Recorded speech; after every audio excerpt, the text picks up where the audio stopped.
Pada kesempatan kali ini kami akan membahas tentang edukasi branding dan digital marketing.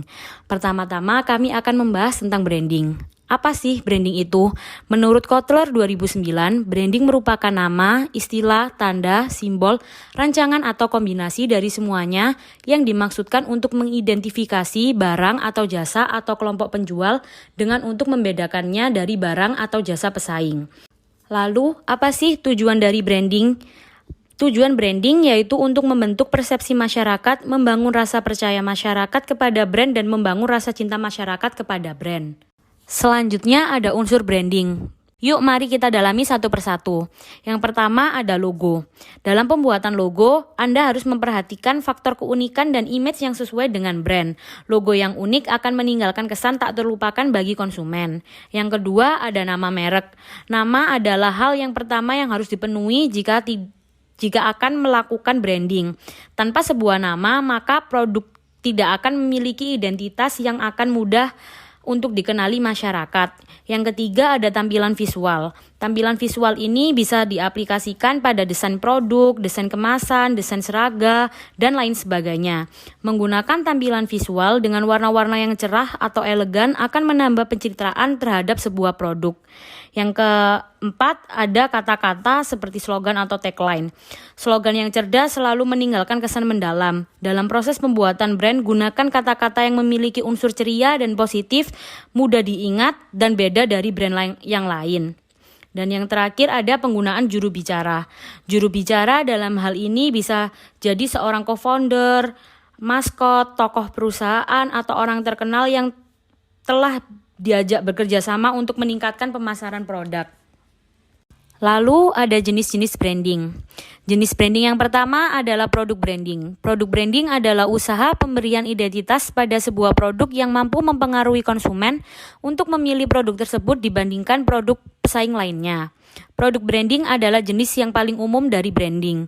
Hal ini karena produk atau merek yang berhasil adalah produk yang mampu mendorong konsumen untuk memilih produk miliknya di atas produk kompetitor. Jenis ini biasanya hanya berfokus pada hasil produk saja, bukan korporasi secara keseluruhan. Misalnya produk jurnal yang diterbitkan oleh Mekari. Yang kedua ada personal branding. Personal branding merupakan strategi pemasaran secara personal agar mereka memiliki pandangan tersendiri di mata masyarakat. Orang-orang yang biasanya menggunakan personal branding adalah orang-orang yang populer di kalangan public figure seperti artis, musisi, politisi, dan lainnya sehingga mereka memiliki pandangan tersendiri. Yang ketiga ada corporate branding. Semua aspek perusahaan mulai dari produk atau jasa yang ditawarkan sampai kontribusi karyawan di mata masyarakat. Corporate branding sangat penting untuk mengembangkan reputasi perusahaan di pasar. Aspek-aspek dari jenis ini antara lain logo, visi perusahaan, website, kualitas, iklan, pemasaran, kredibilitas, dan pelayanan. Yang keempat ada destination branding.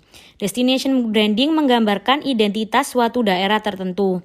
Jenis ini biasanya digunakan dalam mempromosikan suatu wilayah untuk kebutuhan pariwisata ataupun bisnis.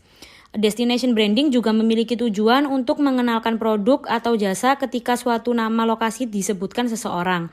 Jadi saat seseorang menyebut nama kota, misalnya Yogyakarta, maka orang dapat langsung mengingat gudeg atau bakpia. Contoh dari destination branding yaitu Wonderful Indonesia atau Enjoy Jakarta. Dan yang terakhir adalah cultural branding. Cultural branding merupakan usaha pemberian identitas atau merek yang disesuaikan dengan keadaan reputasi, budaya, kebiasaan suatu bangsa, lokasi, atau orang-orang dari daerah tertentu. Salah satu contohnya yaitu budaya bersih-bersih dan disiplin dari negara Jepang. Mengapa branding itu penting? Ada beberapa alasan mengapa branding itu penting. Alasan yang pertama, memberikan daya tarik bagi konsumen. Alasan yang kedua, memudahkan mendapatkan loyalitas pelanggan. Alasan yang ketiga, peluang untuk melakukan diferensiasi produk. Alasan yang keempat, membuka peluang menetapkan harga jual tinggi. Dan alasan yang terakhir, memiliki ciri tertentu yang membedakan dengan produk milik kompetitor. Selanjutnya yaitu digital marketing. Apa sih digital marketing itu? Digital marketing adalah suatu kegiatan pemasaran atau promosi sebuah brand atau produk menggunakan media digital atau internet. Tujuan digital marketing sendiri itu untuk menarik konsumen dan calon konsumen secara cepat. Terdapat beberapa kelebihan dalam digital marketing. Yang pertama, yaitu kecepatan penyebaran. Strategi pemasaran dengan menggunakan media digital dapat dilakukan dengan sangat cepat, bahkan dalam hitungan detik. Yang kedua, kemudahan evaluasi. Dengan menggunakan media online, hasil dari kegiatan pemasaran dapat langsung diketahui. Yang ketiga, yaitu jangkauan yang lebih luas. Jangkauan geografis dari digital marketing yang luas dapat menyebarkan brand atau produk ke seluruh dunia hanya dengan beberapa langkah mudah dengan memanfaatkan internet. Yang keempat, yaitu membangun nama brand. Digital marketing membantu membangun nama brand dengan baik, karena eksistensi dari dunia maya dengan keberadaan brand sangat penting dan orang akan melakukan pencarian online sebelum membeli produk. Terdapat beberapa jenis digital marketing seperti website, search engine marketing, social media marketing, email marketing, online advertising, dan video marketing, di mana setiap jenis yang sudah saya sebutkan di atas memiliki peran yang penting dalam melakukan branding atau pemasaran produk. Bagaimana sih cara memulai digital marketing? Yaitu yang pertama, siapkan alat yang digunakan untuk melakukan pemasaran, seperti website, akun media sosial, dan berbagai jenisnya lainnya. Yang kedua, yaitu siapkan konten yang menarik perhatian, yaitu konten dapat berupa foto, video, atau tulisan. Di sini juga harus menentukan tujuan pemasaran dan target pasar yang disesuaikan dengan konten. Yang ketiga, yaitu dapat memulai mengunggah dan selanjutnya evaluasi di setiap unggahan sosial media yang dimiliki. Tentukan mana yang memberikan feedback dan fokus dalam beberapa aset yang memberikan feedback yang baik.